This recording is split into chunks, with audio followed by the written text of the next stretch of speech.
नमस्कार दोस्तों, मैं हूँ राज और आप देख रहे हैं हाईवे 33। चले दोस्तों, आज की कहानी की सफ़र पर। दोस्तों, ये कहानी है योगेश।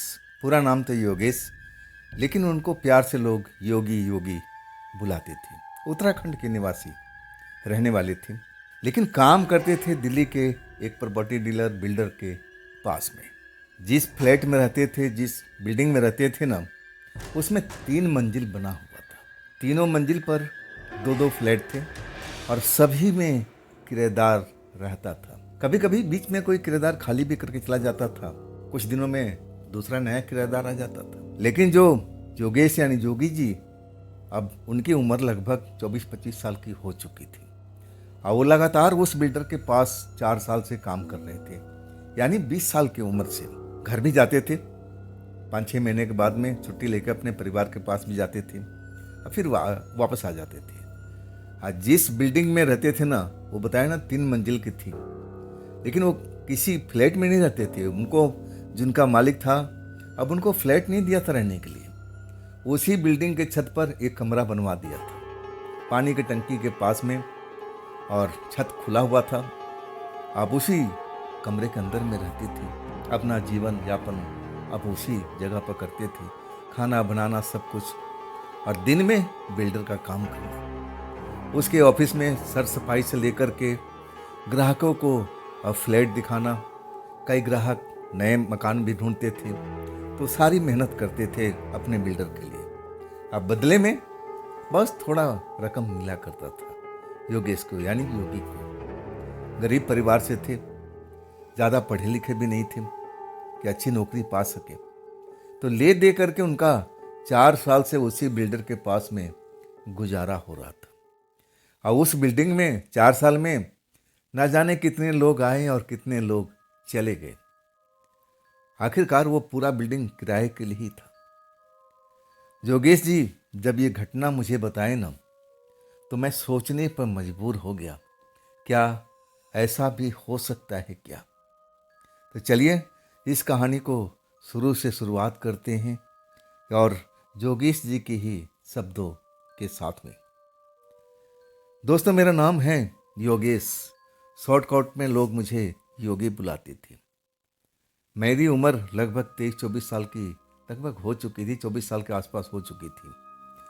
अब मैं बिल्डर के पास काम करता था, वो तो आपको बात पता ही चल गया। अब मैं उसी बिल्डिंग के छत पर रहता था, कमरा बना हुआ था, और बिल्डिंग में कभी कभी कोई फ्लैट खाली हो जाता था, तो उसको मैं ऑफिस में जब बैठा रहता था, तब कोई किराएदार आता तो मैं उसको दिखा भी देता कि भाई ये खाली है, इतने का है, इतना एडवांस है, इतना सिक्योरिटी है। सब कुछ समझने के बाद मैं जिसको लेना होता तो लेता ही था। लेकिन जो 3rd फ्लोर का जो नंबर था ना, कमरा नंबर 301, सब पर नंबर डला हुआ था। 301 का जो फ्लैट था ना, 2 महीने से लगातार खाली था। उसमें कोई किराएदार आ नहीं रहा था। अब रीजन क्या था कुछ समझ में नहीं आ रहा था। आज जो हमारे मालिक थे, वो थोड़ा कह रहे थे कि बात क्या है योगेश, उसमें तुम लेके जाते हो, दिखाते हो, किराएदार तो बहुत आते हैं, लेकिन कोई लेता क्यों नहीं। हाँ, तब मैं कहने लगा, मालिक मैं क्या जान सकता हूँ क्यों नहीं रहता है, क्यों नहीं वो मकान ले रहे हैं। अब वाकई में सोचने वाली बात थी कि वो कभी मकान खाली नहीं रहता था।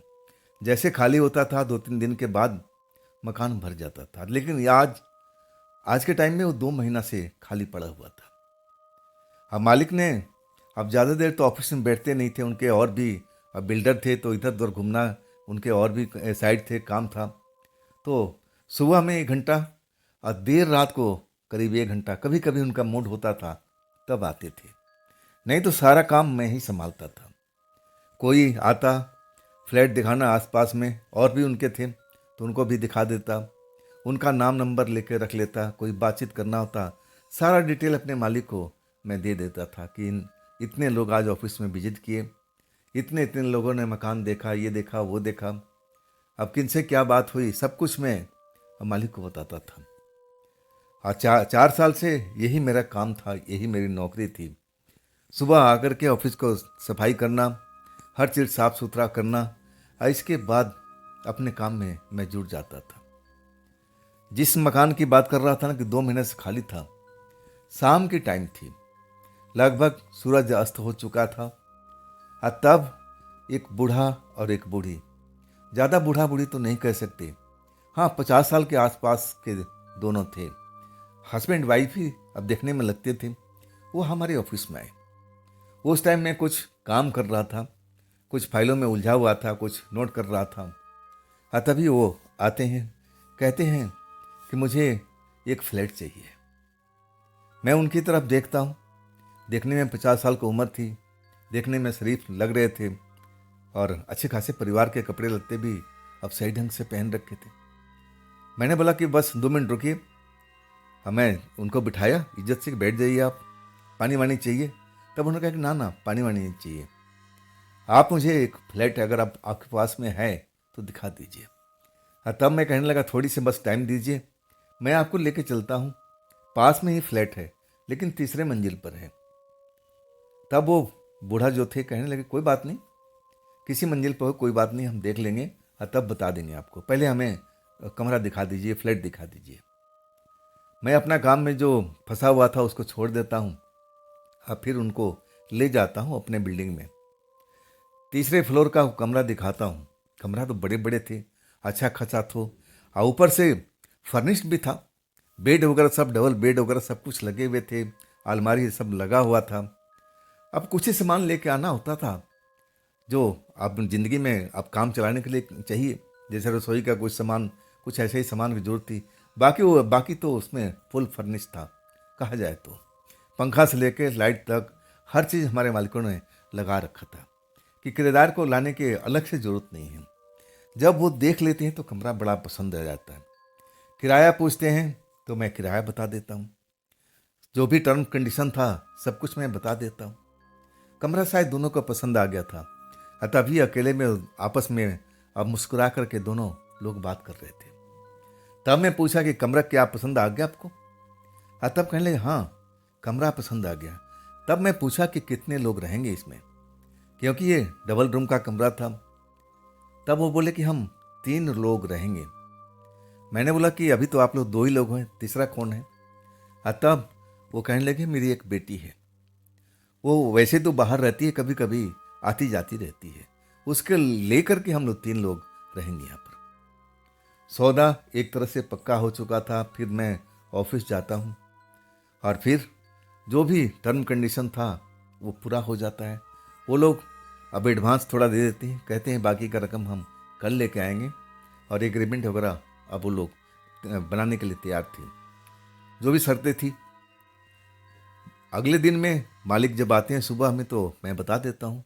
पूछते हैं कि कैसा है किराएदार, कोई ऐसा तो नहीं है, लफड़ेबाज तो नहीं है, दारूबाज तो नहीं है। ऐसे मेरा मकान मालिक किसी को रखते नहीं थे।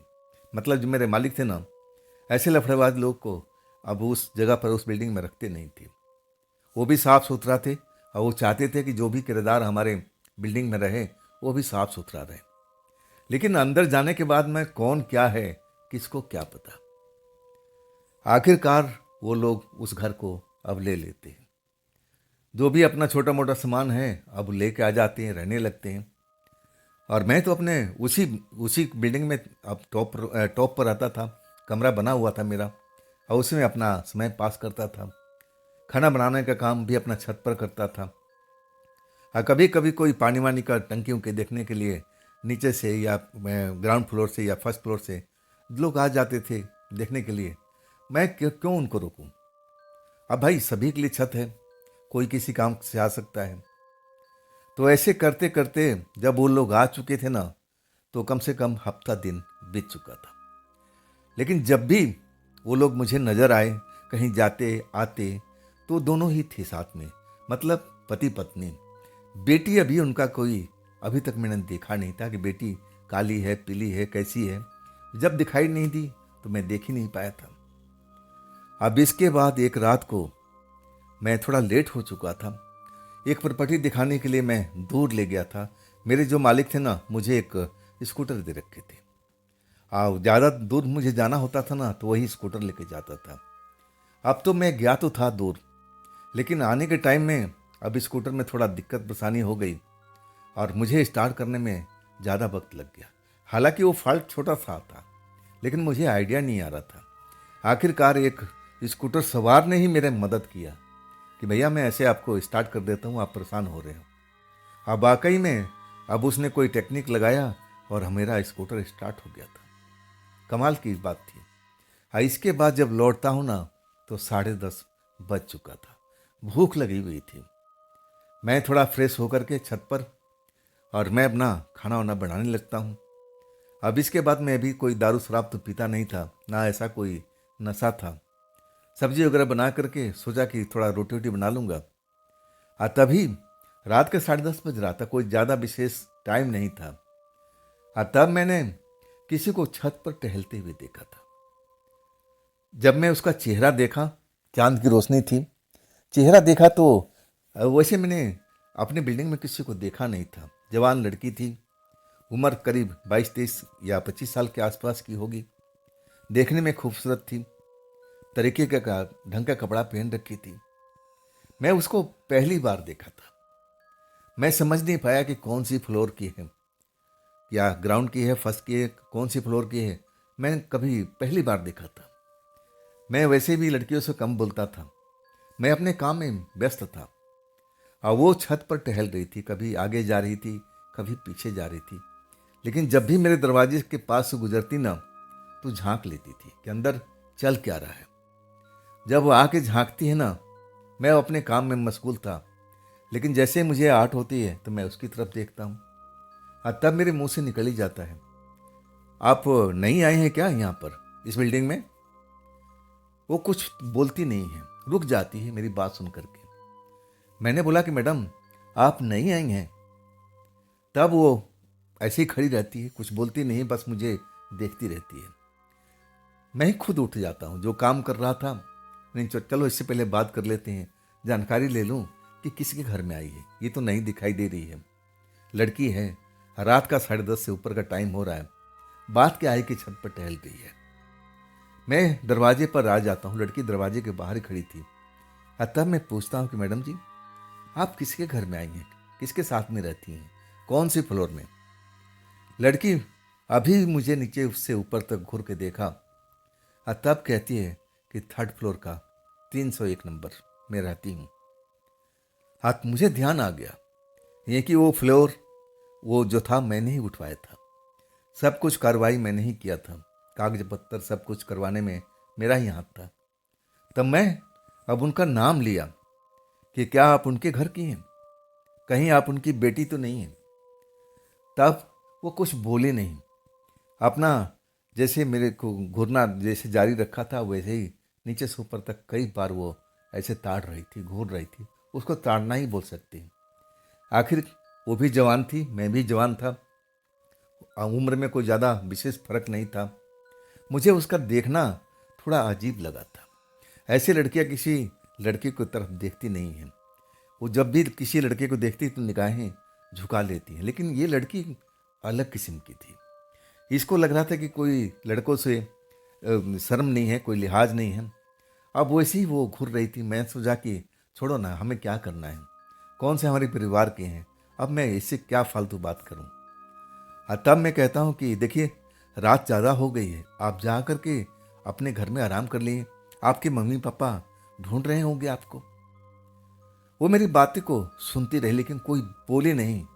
और कुछ देर के बाद में अब लगने लगा कि हाँ अब कुछ बोलेगी नहीं, तो मैं खुद ही अपने काम में आकर के लग जाता हूँ। मुझे भूख लगी थी और मैं खाना बनाने में जुट जाता हूँ। कब मेरे किचन के पास में, किचन अब कहना तो बेकार है, अब एक ही कमरा था, फर्श में मैं अपना किचन बना रखा था, अपना स्टोव, अपना बर्तन, सब्जी साग सब कुछ ज़मीन पर ही रखा होता था। अब वहाँ पर आ जाती है बिना कुछ बोले हुए कि मैं आपके घर में आ सकती हूँ, इतना भी नहीं बोला, जैसे उसको तामीज़ ही नहीं था या फिर जानबूझ कर ऐसा कर रही थी। आ गई, तब तक मैं सब्जी बना रहा था और तब वो आकर सीधा बोलती है आपकी सब्जी में बहुत सुगंध अच्छी आ रही है, ऐसा क्या मसाला यूज करते हो? अब उस लड़की को क्या बोलूं भाई, मैं तो कुछ समझ नहीं पाया कि अचानक बिना परमिशन लिए किसी के घर में कोई जाता है। तो जब लड़की बोलती है ना तो मैं उस लड़की की तरफ देखता हूँ कहता हूँ आप चखिएगा, सब्जी को मैं दूँ आपको, स्वाद आपको ऐसे देखना है, चेक करना है। तब लड़की मना कर दी कि नहीं नहीं, मैं तो स्वाद, अब देखी सुगंध आया, तब मैं आपकी तारीफ कर दी, आपने इसमें अच्छे मसाले वगैरह डाले हैं। तब मैं पूछता हूँ कि आप ऐसा कीजिए, रात का पहर ज़्यादा हो चुका है और लोग बाग कभी कभी टंकी देखने के लिए आते हैं, पानी वानी को चेक करने आते हैं, कोई देख लेगा ना तो आपके साथ में तो कुछ नहीं होगा, लेकिन लोग यहाँ के ऐसे हैं, मेरे मालिक को तुरंत इन्फॉर्म कर देंगे मेरे बारे में, आप कुछ गलत अफवाह आप दे देंगे तो मेरी नौकरी तो चली जाएगी। आप मुझ पर कृपा कीजिए, आप अपने फ्लैट में चले जाइए, आपके माँ बाप अभी फ्लैट में ही तो है। तब लड़की कुछ देर के लिए चुप होती है, बोलती नहीं है। तब मैं कहता हूँ मैडम बात क्या है, कोई समस्या है तो आप मुझे संक्षिप्त में बता सकती हैं। तब वो पहली बार डरते डरते बोली, जैसे आगे पीछे देख रही है, कोई उसकी आवाज़ तो नहीं सुन रहा है। मैंने कहा कि मैडम जो भी बताना है जल्दी बताइए, क्योंकि मुझे भी भूख लगी है। देखिए लड़का लड़की का मामला है, ये खुला हुआ छत है, कभी भी कोई आ सकता है, अब फिर मेरे लिए तो समस्या जरूर खड़ी हो जाएगी। लड़की पूछने लगी कि आप नौकरी करते हैं यहाँ पर? मैंने बता दिया हाँ नौकरी करता हूँ। पूछने लगी कितनी सैलरी मिलती है? मैं सैलरी भी बता दिया हूँ। कहाँ का रहने वाले हो? मैं बता दिया कि मैं उत्तराखंड का हूँ, 4 साल से इसी मालिक के पास में काम करता हूँ और इसी घर में रहता हूँ, यही मेरी दुनिया है। लड़की कहने लगी कि इन पैसे में आपका धर्म कर्म चल जाता है, आपका परिवार का भरण पोषण हो जाता है। मैंने कहा कहाँ मैडम, इसमें क्या हो सकता है, कुछ पैसा तो मेरे खानों पर खर्च हो जाता है।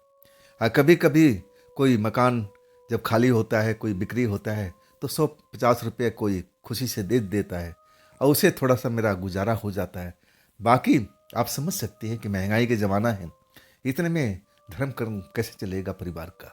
आप खुद समझदार हैं, पढ़ी लिखी लगती हैं। तब वो कहने लगी कि मैं आपकी कुछ पैसे की मदद करूं तो क्या आप मेरी कुछ मदद कर पाएंगे? तब मेरे कान खड़े हो गए। मैंने बोला जी मैं समझा नहीं, आप क्या मुझसे पूछ रही हैं, बता रही हैं, दोबारा से बोलिएगा। तब वो भी धीरे से बोलती है, क्या मैं आपको कुछ पैसे कौड़ी दे सकती हूँ? अब बदले में एक छोटा सा काम है, आप मेरा कर सकते हैं। मैंने बोला कि जब तक आप कुछ बताएंगे नहीं तब तक मैं फैसला कैसे ले सकता हूँ? कुछ बात जब आप बताएंगे मुझे समझ में आएगा, तब मैं शायद फैसला ले सकूं। हालांकि पैसे की बात बोली थी तो मन में लालच तो आ ही जाता है कि ऐसा कौन सा काम है। मुझे लगा कोई नॉर्मल सा काम होगा जो लड़की करवाना चाहती होगी और मेरे लायक होगा तब मैं जरूर कर दूंगा। तब मैं पूछने लगा कि मैडम बताइए तो सही कौन सा काम है। देखिए रात ज़्यादा हो रही है और मैं आपको कई बार गुजारिश कर चुका हूँ कि आपको जाना पड़ेगा, और लेकिन जल्दी से ये बता दीजिए ये कौन सा काम है जिसके बदले में आप मुझे पैसा देने वाली हैं। तब वो लड़की कहने लगी, मैं बोलूँगी तो क्या आप विश्वास करोगे? मैंने किस बात का विश्वास? अगर आप बोलेंगे तो विश्वास लायक बात होगा तो मैं जरूर मानूंगा कि हाँ ये विश्वास करने लायक है। वैसे काम क्या है? तब वो लड़की इधर उधर देखने लगी, जैसे उसको आशंका था कि इस जगह पर कोई और तो नहीं है, लेकिन पूरा छत खाली था, छत पर कोई था नहीं हम दोनों के अलावा, और मुझे भूख भी लग रही थी। सब्जी बन चुका था, बस रोटी बनाने की देर थी। तब वो कहने लगी कि अगर मैं अपने बारे में कुछ बताऊं तो आप किसी को बताएंगे तो नहीं? मैंने बोला कि मैडम मेरे पास वैसे भी वक्त नहीं है, मैं किसी का बुराई भलाई मैं सुनता जरूर हूँ, लेकिन मैं किससे बताऊंगा, मुझे इसमें इंटरेस्ट नहीं है, मैं ऐसा इंसान ही नहीं हूँ। तब मेरी तरफ देख कर कहने लगी कि आप मेरी मदद कर सकते हो, तभी मैं आपके पास में आई हूँ। मैंने बोला कि मैडम मदद तो मैं कर सकता हूँ, लेकिन किस बारे में मदद करना है वो भी तो मैं जानूँ समझूँ, तभी तो मैं हाँ या ना बोल सकता हूँ। तब वो लड़की पहली बार अपने आप को वो जो है वो बताती है। लड़की कहती है कि मैं एक प्रेतात्मा हूँ। सच कहूँ ना, जब वो बोलती है ना तो मुझे हंसी आ जाता है। आप मुझे डराने के लिए पूरे बिल्डिंग में मैं इकलौता शख्स मैं आपको मिला हूँ, और वो भी छत पर आ गई। नीचे और भी फ्लोर खाली मतलब हैं, उनमें भी लोग किराएदार रहते हैं। किसी के दरवाजे पर ठक ठक करती चली जाती तो शायद वो लोग डर भी जाते। मैं ऐसे इंसान नहीं हूँ, मैं डरता ही नहीं हूँ। भूत प्रेत को मैंने कभी देखा नहीं और ना मैं मानता हूँ। और वैसे मैं उत्तराखंड का रहने वाला हूँ। लोग बाग कहते हैं कि उत्तराखंड के लोग कभी किसी से डरते नहीं हैं। जब मैं बोलता हूँ ना तो मेरी तरफ घूर के देखती है। मैं फिर उसके आंखों में झांकता हूँ और कहता हूँ, मैडम आप कहाँ से भूत प्रेत दिखाई देती हो? क्या आप मुझे डराने के लिए इतनी रात को छत पर आई हो? और तब लड़की कहने लगी कि अभी भी मैं आप मुझे समझ नहीं पाए हो। मैं कभी झूठ नहीं बोलती हूँ, सचमुच मैं एक प्रेतात्मा हूँ। और मेरी हंसी छूट गई। अब मैं कहने लगा, मैडम अब मुझे भूख लगी है, सब्जी बन चुकी है, रोटी बनाने जा रहा हूँ। अगर आपको खाने की इच्छा है तो रुकिए, नहीं तो आप जा सकती है। वो लड़की समझ गई कि मैं उसको टाल रहा हूँ। मैं उसकी बात पर बिल्कुल यकीन नहीं कर रहा था। देखने में सुंदर सी सुशील सी लड़की, पढ़ी लिखी एजुकेटेड लड़की लग रही थी। बातचीत में मुझे ऐसा महसूस हुआ था। कपड़े भी पहन रखे थी, और उसके जो माता पिता थे, मैं उनको माता पिता ही समझता था। वो भी लोग सभ्य दिखते थे, पढ़े लिखे लगते थे। तो ये अपने आप को प्रेतात्मा क्यों कर रही थी? क्या मेरे साथ में कोई गेम खेलना चाहती थी? मुझे तो ऐसा ही लगा। लेकिन लड़की मेरे इतना कहने पर भी जिस जगह पर खड़ी थी वहां से हिली तक नहीं। अब मैं तब तक सब्जी का कढ़ाई उतार चुका था और तवा स्टोव पर डाल चुका था और तवा गर्म होने लगा था। अब मैं रोटी के बेलने की तैयारी कर रहा था और तभी वो कहती, आप छोड़ो, मैं आपको रोटी बना करके गोल गोल सुंदर सा दे देती हूँ। मैं देख रही हूँ कि आपको रोटी बनाने का अब तहजीब नहीं है, आपको काम आता नहीं है रोटी का। अब वाकई में मुझे रोटी बनाना आता ही नहीं था, टेढ़े मेढ़े, अब आधा कच्चा पक्का, कभी कभी रोटी जल जाती थी। मैं कहने लगा, देखिए जैसे ही मैं बनाऊंगा मुझे पसंद है, आप मेरा खाना कब तक बना के देंगी? आखिर बनाना तो मुझे ही है ना। तब वो जबरदस्ती कहने लगी कि आप हटिए, मैं 2 मिनट के अंदर में आपको रोटी बना देती हूँ। मैं मना कर देख, नहीं मैडम, रात काफ़ी हो चुकी है और इसके लिए जो आप बता रही हैं इसके लिए शुक्रिया। आपने बोल दिया, रोटी बना दिया। आप जाइए, आपके मम्मी पापा होंगे कमरे में, वो ढूंढ रहे होंगे कि मेरी बच्ची कहाँ गई। तब कहती है कि कौन मम्मी पापा? मेरे मम्मी पापा वो लोग नहीं हैं जिसके बारे में आप बात कर रहे हो। वाकई में तवा तो गर्म हो चुका था। मैं आड़े टेढ़ी जो रोटी बेल रखा था डालने वाला था, लेकिन मेरा हाथ रुक गया। मैं उस लड़की की तरफ देखने लगता हूँ। क्या मतलब मैडम? क्या उनके आप जो हैं आपके वो कुछ लगते नहीं हैं? वो आपके माता पिता नहीं हैं? तब लड़की कहती, नहीं नहीं, वो मेरा माता पिता नहीं है। मैं कहने लगा, मैडम क्यों झूठ बोल रही हो? उन्होंने मुझे बताया था कि एक मेरी बिटिया है जो कभी कभी आती है, दूर रहती है, हॉस्टल में रहती है, पढ़ाई करती है, और जब उसके पास में टाइम होता है तो हम लोग के पास में आती है। आप तो 3 से 1 के घर में रहती है ना। तब वो कहने लगी, हाँ मैं रहती 3 से 1 में, लेकिन वो मेरे मम्मी पापा नहीं है। जिसको आप मम्मी पापा बार बार बोलने की कोशिश कर रहे हो वो हमारे रिश्ते में कोई लगती नहीं है। मैं वास्तव में एक प्रेतात्मा हूँ। मैं आपसे मदद मांगने आई हूँ। मैं जब आपका देखा औरा और आपकी देखा कि आप ठीक ठाक नौजवान हैं, आप मेरी बात को समझोगे। मैं आपसे सिर्फ मदद मांगने के लिए आई थी। आप मदद मांगने मैं आई हूँ, आपको मुफ्त में नहीं, बदले में मैं आपको कुछ देना चाहती हूँ। वाकई में रोटी तवा पर डालना मैं भूल गया था। तवा गर्म हो चुका था और मैं धीरे से स्टोव का कम कर देता हूँ, उठ के खड़ा हो जाता हूँ। हाँ, मैं उस लड़की के पास जाता हूँ। अब बोलता हूँ, मैडम मैं आपको क्या छू सकता हूँ? लड़की कहती, हाँ बिल्कुल छू सकते हो। मैं जब उसका हाथ टच करता हूँ तो जैसे इंसान का हाथ होता है ऐसे ही उसका हाथ होता है। अगर भूत प्रेत होती, मैं भूत प्रेत को देखा तो नहीं, लेकिन किस्से कहानियां बहुत सुन चुका था उत्तराखंड में। हमारे बुजुर्ग लोग जो गांव में बैठा करते थे, उनके पास में फुर्सत होती थी तो ऐसे किस्से कहानियां सुनाते थे जो मुझे बड़ा ही आनंद आता था। वो कहते थे कि जंगल में हम एक बार फंस चुके थे और वहाँ पे एक प्रेतात्मा मुझे मेरी मदद किया था। कोई कहता था कि प्रेतात्मा ने मुझे पकड़ लिया था, वो मुझे जाने नहीं दे रही थी। और कोई कहता था कि मुझे एक प्रेतात्मा लड़की मुझसे शादी करना चाहती थी। कई तरह के किस्से मैंने सुन चुके थे उत्तराखंड के अपने गांव में। और मुझे लगा कि भूत प्रेत वास्तव में ऐसे तो नहीं होते होंगे। ये तो खूबसूरत लड़की थी, जवान थी, पढ़ी लिखी, बोली चाली की भाषा बड़ा सभ्य था, ये कहाँ से हो सकती है। अब मैं कहने लगा, मैडम आप झूठ बोल रही हैं, बार बार झूठ बोल रही है, आप प्रेतात्मा हो ही नहीं सकती है।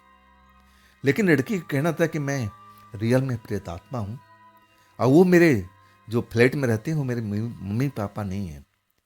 और तब मैं पूछता हूँ कि आखिर आपके वो हैं कौन। कहते कोई नहीं है, वो एक तंत्र मंत्र करने वाले लोग हैं।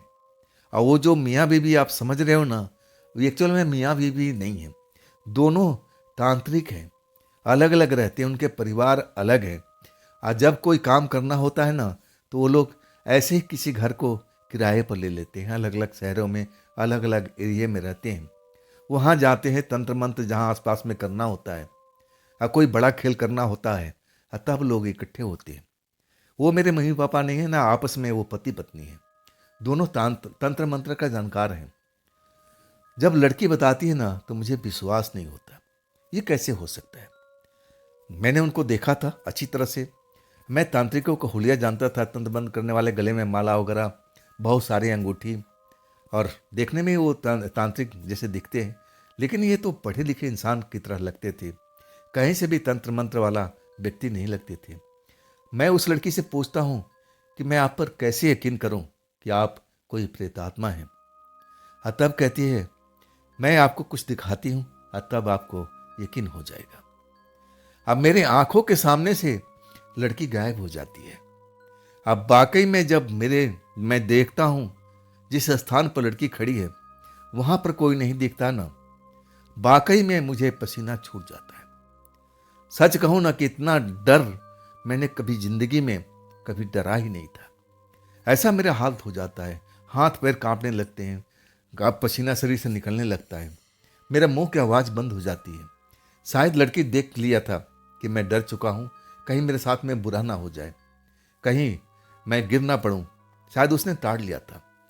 तब अपने जगह पर ही मुझे खड़ी दिखाई दे रही है। अब तो आप मानोगे ना कि मैं एक प्रेतात्मा हूं। सच कहूं ना, मेरे मुंह से आवाज नहीं निकल रहा था। मैं अपने सामने एक प्रेतात्मा लड़की से बहुत देर से बात कर रहा था, और मैं बिल्कुल अनजान था कि वो प्रेतात्मा है। अगर मैं जान लेता, मैं तो यहां से कभी का पलायन कर जाता, भाग के नीचे चला जाता, कहीं पर चला जाता, लेकिन इस जगह पर नहीं रहता। तब मैं डरी हुई हालत में उस लड़की को देखता हूं। लड़की कहती है, मुझसे डरने की जरूरत नहीं है, आप खौफ में मत आइए, मैं आपका नुकसान नहीं पहुंचाऊंगी, इतना मैं वादा करती हूं। मुझसे डरने की आवश्यकता नहीं है, मैं तो आपके पास मदद मांगने आई हूं, आप मेरी मदद कर सकते हैं।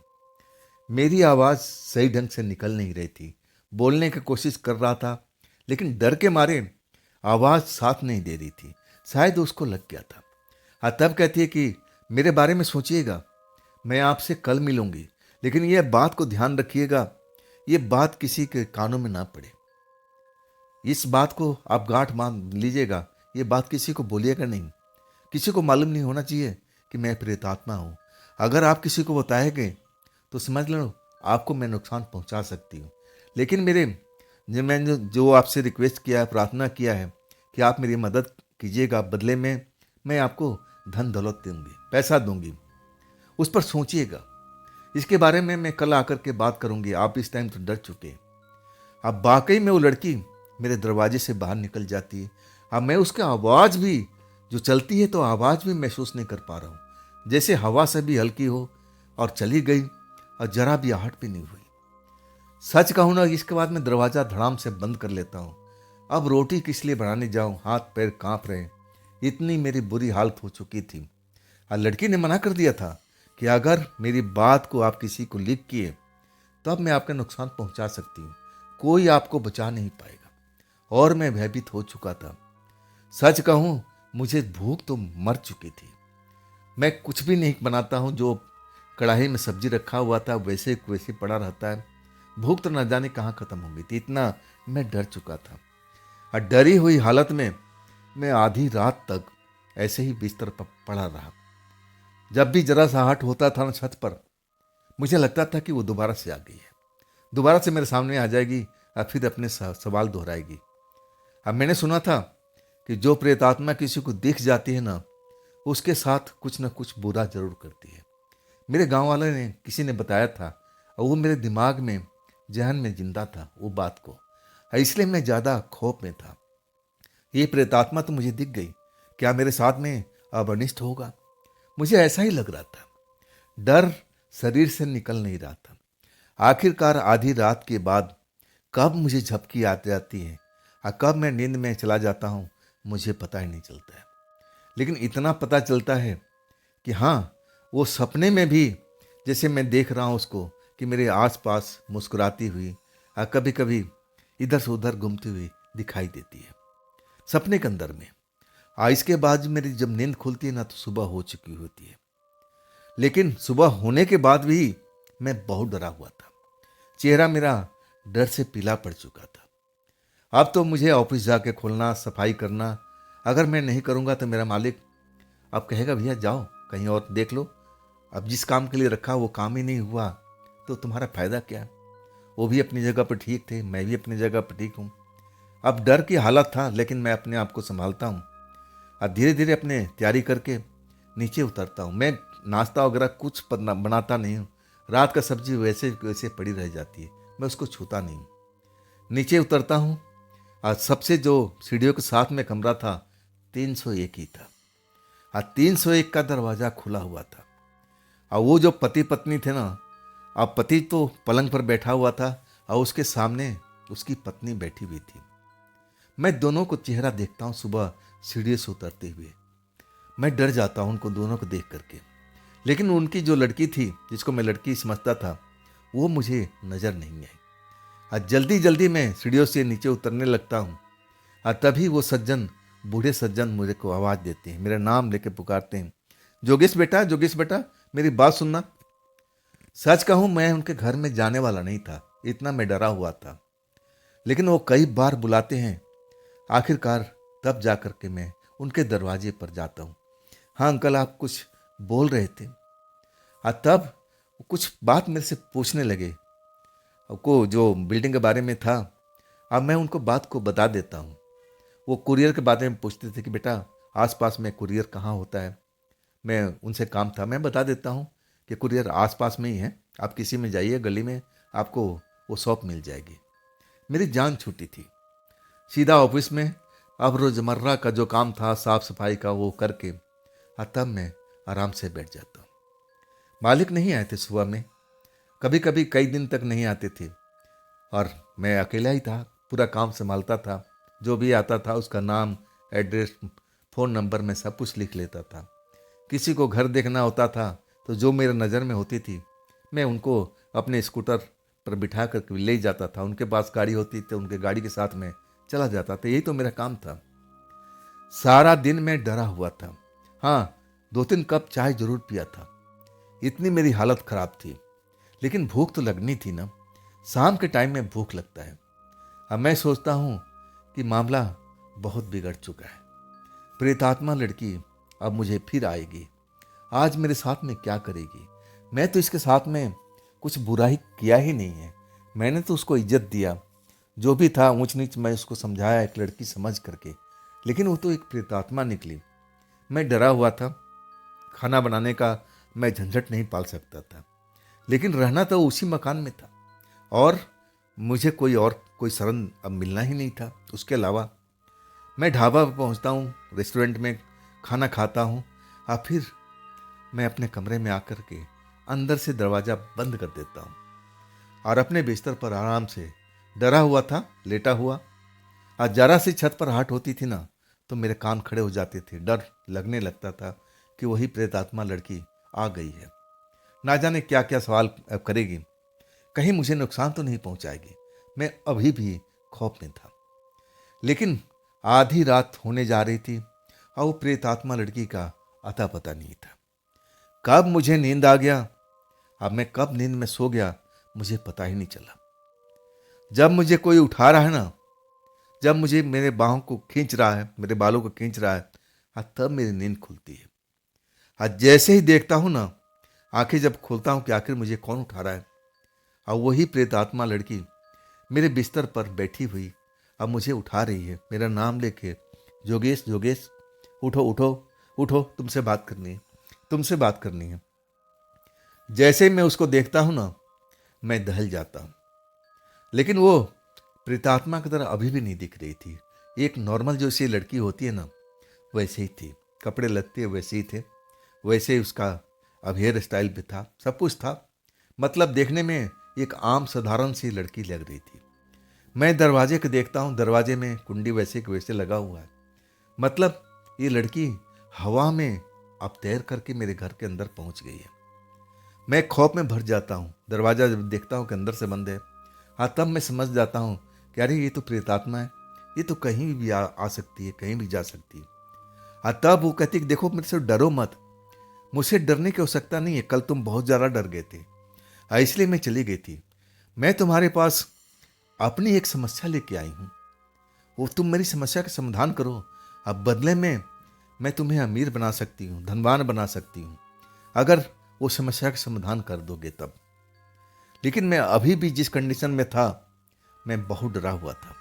लेकिन लड़की कहती है कि योगेश मैं तुम्हें नुकसान नहीं पहुंचाऊंगी, मुझसे डरने की जरूरत ही नहीं है। मैं ऐसी नहीं प्रेतात्मा कि खाम खा किसी को मैं कष्ट पहुंचाऊंगी, मैं ऐसी नहीं हूं। और फिर जो डर था आखिरकार धीरे धीरे मेरा कम होने लगा, जब वो मेरे को कोई नुकसान नहीं पहुंचाती, बार बार कहती कि आपसे कुछ काम है, बदले में आपको अमीर बना सकती हूँ, धनवान बना सकती हूँ। तब मैं धीरे धीरे समान होने की कोशिश करता हूँ। लेकिन अभी भी अंदर से डरा हुआ था। प्रेतात्मा लड़की है भाई, इस पर कोई भरोसा नहीं किया जा सकता है, कब इसका दिमाग बदल जाए, कब मेरे साथ में कुछ उल्टा खेल खेल दे, कहा नहीं जा सकता था। तब मैं डरते डरते पूछता हूँ कि मैडम क्या काम कराना है आपको, ये काम किसी और से क्यों नहीं करवा लेती हैं जो आप मेरे से कराना चाहती हैं। तब वो लड़की मुस्कुराती है, अब मुस्कुराते हुए बहुत ही सुंदर लग रही थी। कहती है योगेश तुम में वो शक्ति है, तुम में वो ओरा है, पावर है, इसी वजह से मैं तुम्हारे पास में आई हूँ। तुम ये काम आसानी से कर सकते हो और दूसरा कोई इस काम को बिल्कुल नहीं कर सकता है। मैं तभी तुमसे मदद मांगने आई हूँ, तुम मेरी मदद को अब एक तरह से कर सकती हो, दूसरा कोई नहीं कर सकता है। मैं आखिरकार कैसा मदद था, क्या करवाना चाहती थी, मैं अब जिज्ञासा तो मन में था ही। तब मैं पूछता हूँ कि मैडम ऐसा क्या काम है। तब कहती कि पहले मेरी पूरी बात सुन लो, तब तुम कोई फैसला करना कि करना है कि नहीं करना। लड़की अपनी बात बोलने शुरू कर देती है।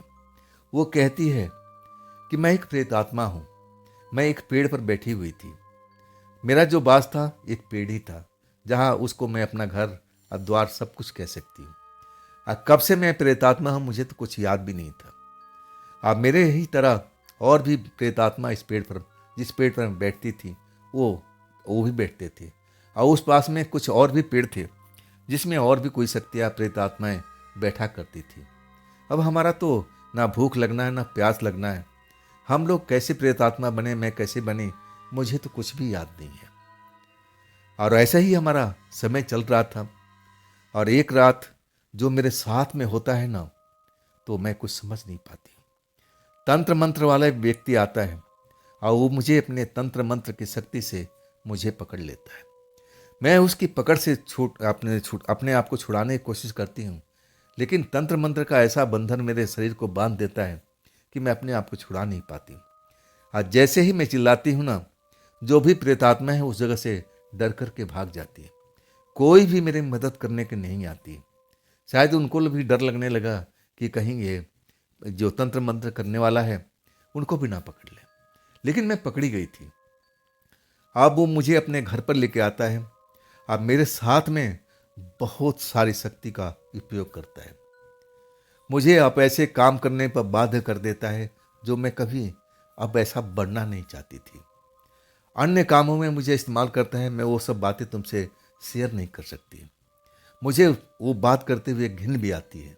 मैं ऐसा बुरी कोई आत्मा नहीं थी, मेरे शरीर में ऐसा ऐसा पावर शक्ति वो भर देता है, जो मैं कोई भी काम चुटकी बजाने में कर सकती थी। मैं कहीं भी जा सकती थी, किसी के दरवाजे के अंदर में घुस सकती थी। और जो वो मांत्रिक, तांत्रिक नहीं, वो मांत्रिक ही था, उसके इशारे पर मैं बहुत सारा कुछ काम कर सकती थी। मैं उन बातों को यहाँ पर मैं बताने के लिए नहीं आई, लेकिन मुझे लगने लगा कि मैं अब फंस चुकी हूँ। ये जो मैं काम कर रही हूँ ना, समाज में इस काम को घृणित बोला जाता है। ये काम सभ्य नहीं था। मैं ऐसी आत्मा नहीं थी कि मैं घृणित काम करूं। मुझे ये काम करने के बाद बड़ा अफसोस होता था कि मैं ऐसा काम मुझे करना ही नहीं चाहिए था। लेकिन अपनी लालच में आकर के वो तांत्रिक अब मेरी बातों को, मेरी जज्बात को कहाँ समझता था। उसको तो अपना पैसा कमाने से मतलब था, किसी तरह से धन आना चाहिए, और उसलिए मेरा इस्तेमाल करता था वो। जब वो लड़की बताने लगी ना, मैं उसका बस चेहरा देख रहा था। कई बार ऐसा लगता था कि उसकी आंखों से आंसू टपक रहा हो। मैंने जब अब उसका चेहरा मोहरा देखता था ना, तो मेरा जो डर था ना, वो एकदम कम हो चुका था। मुझे लगने लगा कि ये प्रेतात्मा तो हो ही नहीं सकती है, साधारण से दिखने वाली लड़की है। लेकिन मैंने उसको गायब होते हुए देखा था, और अपने घर में जबकि दरवाजा बंद है, और वो कैसे आ गई, वो भी तो एक बात थी। लेकिन उसकी कहानी यहीं तक खत्म नहीं होती थी। आगे बताती है कि मैं कई सालों से अब इसके चक्रव्यूह में फंसी पड़ी हूँ। अब मैं इसे छुटकारा पाना चाहती हूँ। अब इसके कोई घृणित कार्य में मैं अब एक तरह से साथी नहीं बनना चाहती, ना इसके साथ कोई काम करना चाहती हूँ। मैं मौके की तलाश में थी, लेकिन ऐसा कोई शख्स मुझे दिख नहीं रहा था कि वो मुझे मेरी मदद कर सके। जब तुम मुझे पहली बार देखे, तब मेरा थोड़ा हौसला बढ़ा कि हाँ, तुम में वो पावर है, तुम में वो शक्ति है जो मुझे अब इस नरक से मुक्ति दिला सकती हो। लेकिन घबराओ मत, इसके बदले में मैं तुम्हें ढेर सारा धन भी दूंगी। ये मुफ्त में नहीं होगा। अब काम कौन सा था जो लड़की करवाना चाहती थी, अभी तो वो बात कुछ बताई भी नहीं थी। लेकिन इस कहानी में मुझे खौफ और बहुत कुछ मुझे नजर आ रहा था। एक जो प्रेतात्मा लड़की थी, उसके साथ में अभी जो मांत्रिक लोग थे, ना जाने कैसा कैसा गंदा गंदा खेल खिलवा रहे थे। और वो प्रेतनी यानी जो प्रेतात्मा लड़की, वो तो फंसी पड़ी थी, तंत्र मंत्र में बंधी थी। जो भी तांत्रिक मांत्रिक कहते थे, उसको मजबूरन वही काम करना पड़ता था, और वैसा वो काम करना नहीं चाहती थी। आखिरकार जब वो तंग आ गई थी, और उसी समय में मैं मिला था, और वो मुझसे कह रही थी कि आप मुझे इस नरक से अब मुक्ति दिला दो, अब बदले में बहुत सारा धन दे दूंगी। तब मैं पूछता हूँ कि वो कौन सा काम है जिसे आपको मैं उस जगह से निकाल सकता हूँ, कैसे निकाल सकता हूँ। तब वो लड़की बताने लगती है कि जो मैं आपको पहले बता चुकी हूँ ना, ये पति पत्नी नहीं है, दोनों तंत्र मंत्र करने वाले हैं, और हमेशा इस घर में रहते नहीं हैं। ये अपने परिवार में भी जाते हैं, जब तंत्र मंत्र करना होता है ना, तब इस फ्लैट में आते हैं। यहीं से अब मुझे अब एक तरह से नियंत्रण करते हैं, जहाँ वो भेजना चाहते हैं मैं यहीं से जाती हूँ। मुझे इसी घर में रखा हुआ है। छोटा सा काम है और आप कर सकते हो। मुझे आज़ादी चाहिए। मैं पूछता हूँ कैसे आज़ादी मिलेगी, मैं तो कोई तांत्रिक नहीं हूँ, ना मुझे कोई तंत्र मंत्र आता है। तब लड़की कहती कि आप में वो ऑरा है, वो शक्ति है, मैं पहचान चुकी हूँ। बस छोटा सा काम है। मैं बोलने लगा कि आखिर जब तक काम है बताइएगा नहीं, मैं कैसे कर पाऊंगा। तब कहती है कि मुझे एक लोटे के अंदर में रखा हुआ है, लाल कपड़ा से बांध करके तंत्र मंत्र किया हुआ है। मेरा एरिया है ना, आप समझ लो कि कुछ ही दूरी का है। इसी क्षेत्र में मैं घूम सकती हूँ, यहाँ पर जा सकती हूँ, लेकिन मैं इस एरिया से बाहर नहीं निकल सकती। मैं यहाँ पर बंधी हुई हूँ। मैं अपनी शक्ति का प्रयोग करके तुम्हारे पास आ गई हूँ, इतना मेरे में शक्ति है, लेकिन इसके आगे मैं अगर भागना चाहूँ ना, तो मैं जा नहीं सकूँगी। शक्ति से बंधी हुई, तंत्र मंत्र से बंधी हुई हूँ, और उनको मालूम भी हो जाएगा। जब मैं एरिया क्रॉस करूँगी ना, तो तांत्रिक को पता चल जाएगा कि मैं एरिया बांध अब एक तरह से भाग रही हूँ, मैं कूद रही हूँ, इस एरिया से निकलना चाहती हूँ और वो मेरे साथ में कुछ बुरा भी कर सकती है, वहीं पर बैठे बैठे, क्योंकि मैं एक बार ऐसा कर चुकी हूँ। अब बदले में मुझे बहुत कष्ट दिया गया था, वो दोबारा मैं कष्ट चाहती नहीं हूँ। मैं चाहती हूँ कि एक बार में ये काम हो जाए और मुझे आज़ादी मिल जाए, और इसके बदले में मैं तुम्हें खुश कर दूंगी, धन दौलत दे दूंगी, ताकि तुम्हारी गरीबी भी दूर हो जाए। मैं वाकई में उस लड़की की दुख भरी कहानी सुन करके हिल चुका था। देखने में एक आम साधारण सी लड़की लगती थी, लेकिन थी वो प्रेतात्मा। अब तो मैं जान चुका था। तब कहता हूँ, मैडम वो लोटा कहाँ है, कैसे मैं उसको अब एक तरह से कार्य कर सकता हूँ, क्या करना होगा लोटे के साथ में। अब तब वो लड़की कहती है कि आप उस लोटे को अब एक तरह से आज़ाद कर दोगे मुझे, लेकिन इस जगह में नहीं। मुझे उस लोटे में एक तरह से मुझे बांध कर रखा हुआ है, और लोटे के आप खोल दोगे, ढक्कन खोल दोगे, लाल कपड़ा हटा दोगे, और तब लोटे को आप जमीन पर पटक दोगे, और तब मैं एक तरह से आज़ाद हो जाऊंगी। लेकिन इतनी आज़ादी मुझे नहीं मिलेगी, लेकिन कुछ आज़ादी तो मुझे मिल जाएगी जब मैं अभी सीरीज थोड़ी दूरी पर जा सकती हूँ। लेकिन तांत्रिक को पता लग जाएगा, उस लोटे के लेके जा कर के पास के बहती हुई नदी में डालना पड़ेगा। आज जैसे ही आप नदी में वो लोटा डाल दोगे, समझ लो मेरा कल्याण हो जाएगा, मैं आज़ाद हो जाऊंगी। आप बदले में जो मैंने आपसे वादा किया है, अब वो मैं पूरा करूंगी।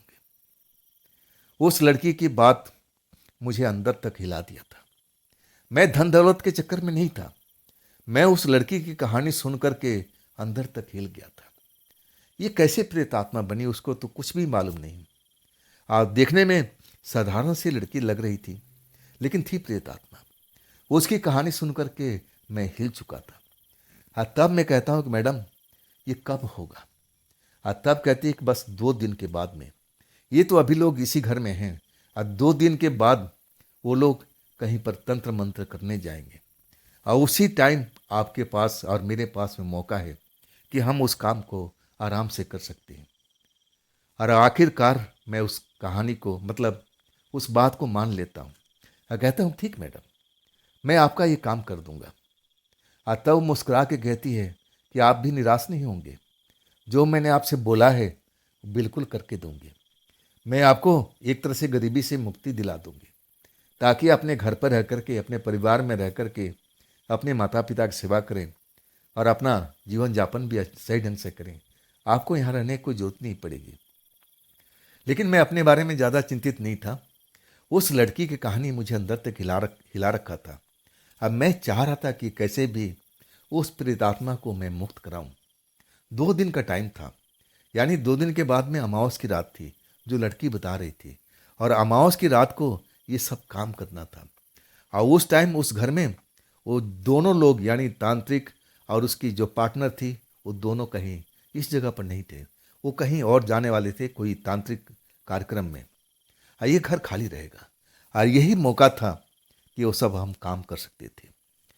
मैं 2 दिन से, सही सच कहूँ ना, मैं उसी बारे में सोचता रहता था कि क्या ये मैं काम कर पाऊंगा, क्या मैं ये सब काम करूंगा, मेरे साथ में कुछ धोखा तो नहीं हो जाएगा, कहीं लड़की मेरे साथ में कोई धोखा तो नहीं करेगी, कहीं कहानी उल्टी तो नहीं हो जाएगी, क्या वो सचमुच में तांत्रिक है। मैं तो उनको साधारण सा पुरुष समझता था, मैं समझता था कि ये पति पत्नी है। तभी मैंने इसको, अब इनको घर दिखाया था। अगर मुझे जरा भी इल्म हो जाता कि दोनों तांत्रिक हैं, तो मैं घर इनको दिखाता ही नहीं। सच कहूँ ना, 2 दिन में बहुत ही परेशान रहा। 2 दिन में कैसे मैं अपने आप को संभाल कर रखा, मैं ही जानता हूँ। वक्त पर खाना नहीं खाता था, हमेशा बस मेरे मन में यही सब चलता रहता था, क्या मैं ये काम कर पाऊंगा, मैं मेरे से हो पाएगा। आखिरकार 2 दिन के बाद में वो रात आ जाती है। और जब मैं अपने कमरे में उस प्रेतात्मा के इंतजार कर रहा था, जब उसने बोला था कि आधी रात से पहले ये सब काम करना पड़ेगा। आधी रात अब होने वाली थी। स्कूटर मेरा अब नीचे पार्किंग में तैयार था। मैं 2-3 बार स्टार्ट करके देख चुका था कि कहीं धोखा तो ना दे। पेट्रोल उसमें भरा हुआ था। जो नदी थी थोड़ी ही दूरी पर थी, एक तरह से पानी बहता हुआ था। मैंने पूरी प्लानिंग कर चुका था। अब मैं अपने कमरे में छत पर बैठा उस लड़की का इंतजार कर रहा था। समय धीरे धीरे बढ़ता जा रहा था और आखिरकार वो लड़की दरवाजे पर दस्तक देती है। पहली बार वो तो ऐसी शक्ति थी कि कभी भी हमारे दरवाजे से आ सकती है, जा सकती है, लेकिन उसने दरवाजे को दस्तक दिया। मैं भागता हो जाता हूँ, दरवाज़ा खोलता हूँ तो वही लड़की है। कुछ बोलती नहीं, इशारे से, मतलब लाइन क्लियर है। और हम दोनों जीना उतरने लगते हैं। और जैसे उतरते सामने उन्हीं का दरवाज़ा था। अब दरवाज़ा खुला हुआ है और हम दोनों प्रवेश कर जाते हैं। मेरा अंदर से दिल धक धक धक धक कर रहा है। जैसे लग रहा है कि इस घर में मैं चोरी करने जा रहा हूँ, कोई गलत काम करने जा रहा हूँ, ऐसा मुझे अब लग रहा था। मेरा जो दिल था, धड़कन बढ़ी हुई थी। कहीं मेरे साथ में कुछ गलत तो नहीं हो जाएगा, कहीं उल्टा तो नहीं हो जाएगा, कहीं मैं फंस तो नहीं जाऊंगा। अब ऐसा ही डर अब लग रहा था मेरे साथ में। डर से मैं अब एक तरह से बंधा हुआ था, इतना डर था, हाथ कांप रहे थे। लेकिन लड़की, आखिरकार उसमें 2 रूम था और 2 रूम के अंदर में अब एक छोटा सा लकड़ी का संदूक था और उस पर भी लाल रंग का कपड़ा ढका हुआ था। लड़की आती है और तब फुसफुसा के बोलती है, यही वो बक्स है जिसमें ये लोटा रखा हुआ है। ये कपड़े को हटाओ और इसके बाद ये संदूक को ओपन करो। हाँ, तब मैं बताती हूँ। उसमें लोटा तो कई हैं, किसी लोटा को छेड़ने की जरूरत नहीं है। जिस लोटे के मैं इशारा करूँगी और उसी लोटो के आप उठाना। और जैसे मैंने बताया है वैसे ही काम करना है। हमारे पास टाइम बहुत कम है। और मैं कांपते हाथों से वो छोटे से संदूक का ऊपर रखा हुआ लाल कपड़ा उठाता हूँ। हाथ कांप रहा है, लेकिन लड़की कहती कि डरो मत, डरो मत, तुम्हारे साथ में हूँ, तुम्हें कुछ नहीं होगा, मैं सब संभाल लूंगी। आखिरकार मैं कपड़ा हटाता हूँ और उस संदूक को, जिसमें ताला नहीं लगा हुआ था, अब मैं उसका ढक्कन खोल देता हूँ। अब वास्तव में जो अंदर देखता हूँ ना, तो मेरी आंखें एक बार बार कई लोटे के देख रही हैं। कोई छोटा लोटा है, कोई थोड़ा सा बड़ा है, और मैं उस लोटे में अब इस प्रेतात्मा का कौन सा लोटा है, मैं तो एकदम इतने सारे लोटों को देख करके आश्चर्य में पड़ गया था। और तब वही लड़की कहती है उंगली दिखा करके, देखो वो वाला कोने वाला लोटा है, उसको उठाओ जल्दी से, उसको उठाओ। कांपते हाथ से उस लोटे को उठाता हूँ और उठाने के बाद में जैसा लड़की ने कहा था उस लोटे का कपड़ा हटाता हूँ और वहीं पटक देता हूँ। अब उस लोटे को अब एक तरह से मुझे ले जा करके अब नदी में डालना था और इसके बाद मेरा काम खत्म हो जाना था। आज जैसे ही लोटा का पटकता हूँ ना, लड़की तो गायब, जैसे हवा में गायब हो गई है। सच कहूँ, मुझे लगा कि मेरे साथ में धोखा हो गया है। अब क्या होगा, अब क्या होगा। आज जो दरवाजा था हमने अंदर से बंद कर दिया था। मुझे लगा कि लड़की कहीं मुझे फंसा तो नहीं गई। हे ईश्वर, अब मेरा क्या होगा, अब क्या होगा, मैं तो फंस गया हूँ, मैं फंस गया हूँ। लोटा मैं छोड़ता नहीं हूँ, लोटा पकड़े हुए दरवाजे पर भागता हूँ। दरवाज़ा खुला हुआ था, ऑटोमेटिक लगता, अंदर से मैं खोलता हूँ तो खुल जाता है और तब मुझे चैन की सांस आती है। बाहर आता हूँ और दरवाज़ा खींच देता हूँ, ऑटोमेटिक बंद हो जाता है। जब मैं उस आत्मा को नहीं देखता हूँ ना, अब मैं खौफ में भर जाता हूँ। लेकिन जो मुझे काम दिया हुआ था वो काम तो मुझे पूरा करना था किसी हालत में। और वही मैं दौड़ते हुए नीचे उतरता हूँ। मेरा स्कूटर तैयार था और उसकी डिक्की में लोटा रखता हूँ, जल्दी से स्कूटर स्टार्ट करके चल देता हूँ। जब मैं नदी के पास पहुँचता हूँ ना, और जैसे स्कूटर खड़ा करके और लोटा निकाल के और जब आता हूँ, तब मैं एक नदी के पास में एक साये को देखता हूँ। मैं कांप जाता हूँ कि ये कौन है भाई, ये कोई अलग से भूत प्रेत तो नहीं है। एक ही रात का टाइम और वो भी नदी का किनारा, अब मामूली बात नहीं था। लोग बाग का कहना था कि नदी के किनारे भी रात में भूत प्रेत दिखाई देते हैं। जब वो साया मुझे दूर से नजर आया तो मैं हिम्मत मेरी जवाब दे गई थी। मुझे लगा कि अगर मैं नदी किनारे जाऊंगा तो कोई दूसरा साया होगा, मुझ पर हमला कर देगा, क्योंकि वो प्रेतात्मा तो गायब हो चुकी थी। अगर होती तो मेरे साथ में होती थी। लेकिन मैं जब डर जाता हूँ, नदी की तरफ नहीं जाता हूँ, और तब वो साया मेरी तरफ बढ़ने लगती है और जल्दीबाजी में देखते ही देखते मेरे पास में आ करके खड़ी हो जाती है। अंधेरी रात थी, इसलिए ज़्यादा दिक्कत परेशानी हो रही थी। लेकिन जब पास आती है तब मैं उसका चेहरा चमकता हुआ दिखाई देता है। ये तो वही प्रेतात्मा थी। और कहती है कि अभी तुम यहाँ पर खड़े क्यों हो, जो मैंने काम बताया था जल्दी से करो, समय निकलता जा रहा है, नहीं तो उस तांत्रिक को पता लग जाएगा और फिर मैं फंस जाऊंगी। जब मैं उस प्रेतात्मा को देखता हूँ कि हाँ ये तो वही है, तब मैं जल्दी से नदी की तरफ दौड़ पड़ता हूँ। और जैसे ही नदी का धारा नजर आता है, मैं उस लोटे को जोर से पानी के अंदर फेंक देता हूँ। और जैसे ही फेंकता हूँ ना, अब बस समझ लो कि मेरे मन में शांति आ जाती है। पलट के देखता हूँ तो ना तो वहाँ पर वो प्रेतात्मा है और ना कोई दूसरी है। जल्दी से मैं उस जगह से किनारे पर पहुँचता हूँ, अपना स्कूटर स्टार्ट करता हूँ और सीधा अपना पार्किंग में स्कूटर रख करके और अपने कमरे में लंबी लंबी सांस लेकर के, जैसे मैंने कोई बहुत बड़ा पाप किया है, चोरी किया है। अब एक तरह से बुरी तरह से अब फंसने वाला था, लेकिन मैं निकल चुका हूँ, ऐसे मुझे आभास हो रहा था। मैं बेहद खौफ में था, डरा हुआ था। अब इसके बाद मैं आधी रात तक वैसे भी सो नहीं पाया था, और सुबह जब होने लगी तब मुझे नींद आती है। आज जब सुबह मेरी आँख खुलती है ना, तो अपने आप को फ्रेश पाता हूँ, उठता हूँ और फिर अपने काम में लग जाता हूँ। आज जब मैं सीढ़ियाँ उतरता हूँ तो वही कमरा मुझे दिखता है, और वहाँ पर दरवाज़ा खुला हुआ है। और वो दोनों, जिसको मियाँ बीवी समझ रहा था, वो लोग आपस में कुछ लड़ रहे थे, कुछ आवाज़ में बात कर रहे थे, एक दूसरे को कुछ अब चिल्ला के बोल रहे थे। मैं समझ गया था कि आखिर ये लोग सुबह सुबह क्यों पहुँच गए। उनको पता चल चुका था कि यहाँ कुछ ना कुछ हुआ है, वो प्रेतात्मा आज़ाद हो गई है। अगर इनको मालूम हो जाता कि आज़ादी में मेरा हाथ है ना, तो तंत्र मंत्र से मुझे भी कुछ ना कुछ ऐसा डाल देते कि मैं भी जीवन भर संकट में फंसा रहता है। अब मैं ऐसा अब अपने आप को होने नहीं देना चाहता था। जल्दी से मैं भागता हूँ अपने ऑफिस में। आज सारा दिन ऑफिस में गुजारता हूँ। जब रात हो जाती है ना, तब मैं हिम्मत जुटाता हूँ। आज जब मैं पहुँचता हूँ ना, तो दरवाज़ा बंद था, जिसमें वो तांत्रिक रहते थे, दरवाज़ा बंद था। अब मैं अपने कमरे में, और ऐसा ही कई रातों तक, दिन तक मैं उनको देखता नहीं हूँ कि जब भी उतरता हूँ चढ़ता हूँ दरवाज़ा बंद ही रहता है।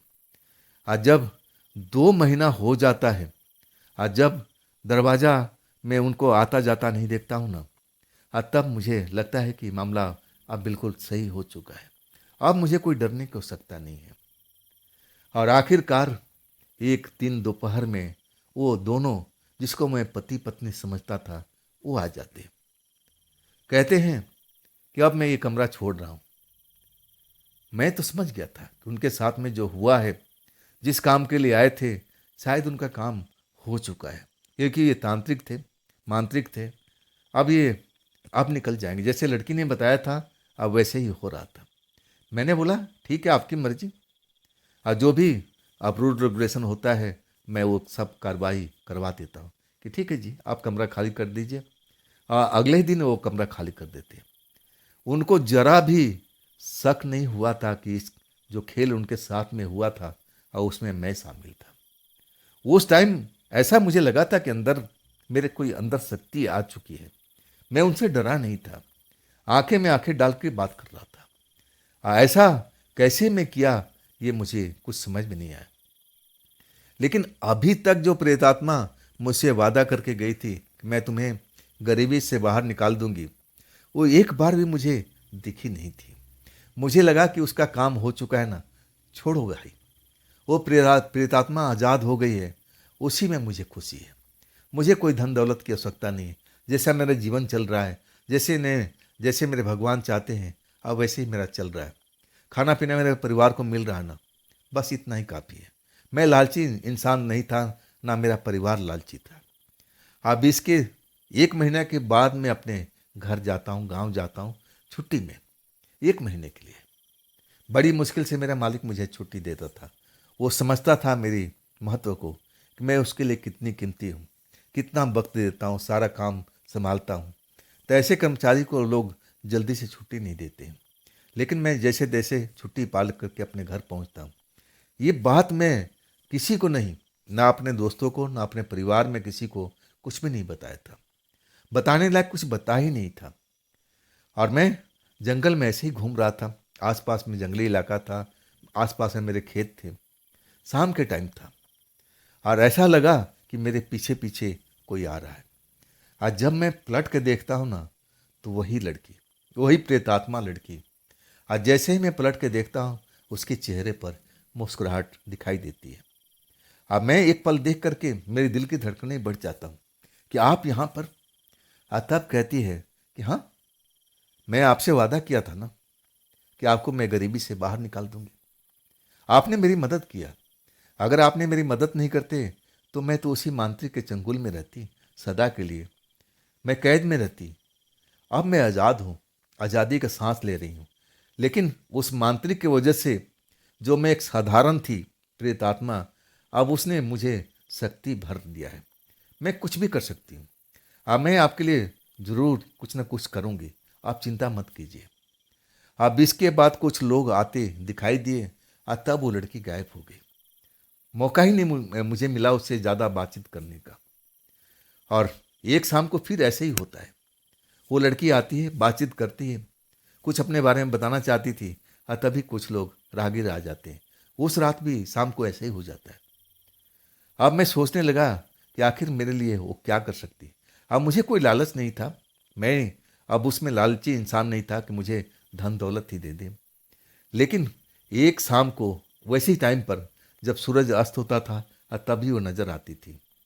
आज जैसे ही मुझे आवाज़ देती है मेरा नाम लेकर के, योगेश योगेश, अब मैं मुड़ता हूँ। आज तब मैं देखता हूँ कि जमीन पर एक पुराना सा थैला पड़ा हुआ है। कहती है, योगेश इस थैले को उठा लो, ये तुम्हारे काम का चीज़ है। और मैं कभी भी जरूरत पड़ेगी तुम मुझे आवाज़ दे देना, मैं कहीं भी होंगी तुम्हारी मदद के लिए आ जाऊंगी। अब उसके बाद वो लड़की एकदम गायब सी हो जाती है। आज जब मैं उस थैले को उठाता हूँ ना, मुझे कुछ एहसास होने लगता है कि इस थैले में कुछ ना कुछ तो है। आज जैसे ही खोलता हूँ ना, तो मैं देखता हूँ नोटों से भरा हुआ था। ऐसा लग रहा था कि जैसे इस नोट को, रुपए को जमीन में दबा कर रखा हुआ था। ये प्रेतात्मा लड़की किसी जमीन से खोद करके इस थैले को निकाल के ले आई है। इतना पुराना मुझे मिट्टी से भरा हुआ था। और आखिरकार उसने अपना कर्तव्य किया था जो उसने बोला था। और उस पैसे से ही मैं अपना घर गृहस्थी को अच्छी तरह से कर लिया था।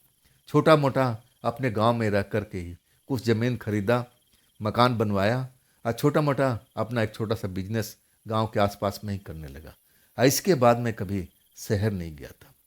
लेकिन इसके बाद मुझे कोई ज़रूरत नहीं पड़ी कि उस प्रेतात्मा लड़की को याद करूं, क्योंकि भाई वो प्रेतात्मा है, कुछ भी कर सकती है। और वैसे में मैं उस प्रेतात्मा से खौफ खाता था कि ना जाने भाई प्रेतात्मा है, कब उसका मूड बिगड़ जाए, कब क्या कर दे। और उसमें तो असीम शक्ति भी अब आ चुकी थी। उस लड़की कहना था कि उस जो मांत्रिक था मेरे अंदर में बहुत सारा असीम शक्ति भर दिया है। तो दोस्तों, ये थी आज की योगेश जी की कहानी, योगेश जी की भेजी हुई। ये कहानी आपको कैसी लगी कमेंट में ज़रूर बताइएगा। हाँ दोस्तों, अगर आपके पास भी ऐसा कोई कहानी है, कोई घटना है, कोई अपनी आप बीती है, तो आप मुझे ज़रूर शेयर कीजिएगा। हाँ दोस्तों, ये भी चैनल आप ही का है, तो इसको भी अपना प्यार दीजिए, लाइक कीजिए, सब्सक्राइब कीजिए और हाइप कीजिए और अपने दोस्तों को शेयर करना बिल्कुल मत भूलिएगा।